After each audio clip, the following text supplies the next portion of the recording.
मुझे एक बात समझाओ, क्या इंसान को अच्छे बुरे का फर्क समझने के लिए किसी खुदा की जरूरत है? तुम्हारी बात सही नहीं है।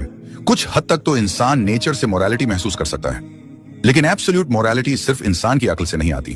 क्यों नहीं? अगर हम आपसी समझदारी और नुकसान फायदे की बात करें तो समाज खुद तय कर सकता है कि क्या सही है, क्या गलत। मगर सोचो, अगर मोरालिटी इंसानों की समझ पर है तो फिर हिटलर भी जस्टिफाइड हो सकता है। नाजी सोसाइटी को तो जेनोसाइड मॉरल लगा। स्लेवरी भी एक समय में एक्सेप्टेबल थी, क्या वो भी मॉरल थी? वो तो एक्सट्रीम एग्जाम्पल है। मगर पॉइंट यही है, अगर मॉरलिटी इंसानों की सोच पर हो तो वो समय, जगह और सोच के मुताबिक बदल जाती है।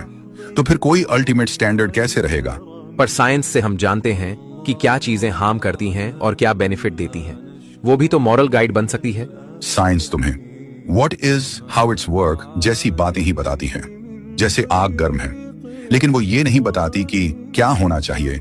जैसे गरीबों की मदद करना जरूरी है, साइंस तुम्हें ये नहीं बताएगा वो काम एथिक्स का है, और एथिक्स की अल्टीमेट बेस कहां से आती है? इंसानियत से। अगर मोरालिटी बस इंसानियत है तो कोई सेल्फिश इंसान क्यों अच्छा बने? उसे क्या मोटिवेशन हो? क्योंकि एम्पैथी है, कंपैशन है। अगर कोई कहे मुझे किसी की परवाह नहीं, मैं बस खुद के फायदे के लिए जी रहा हूं, तो तुम उसे लॉजिकली गलत कैसे ठहराओगे? क्योंकि वो दूसरों को नुकसान पहुंचा रहा है। मगर वो कहे कि मुझे फर्क नहीं पड़ता, मुझे तो मजा मिल रहा है, तो फिर मोरालिटी का कोई फिक्स्ड बेस ही नहीं रहेगा। तो तुम कहना चाहते हो कि मोरालिटी का आधार सिर्फ रिलीजन है? मेरी बात पर गौर करो।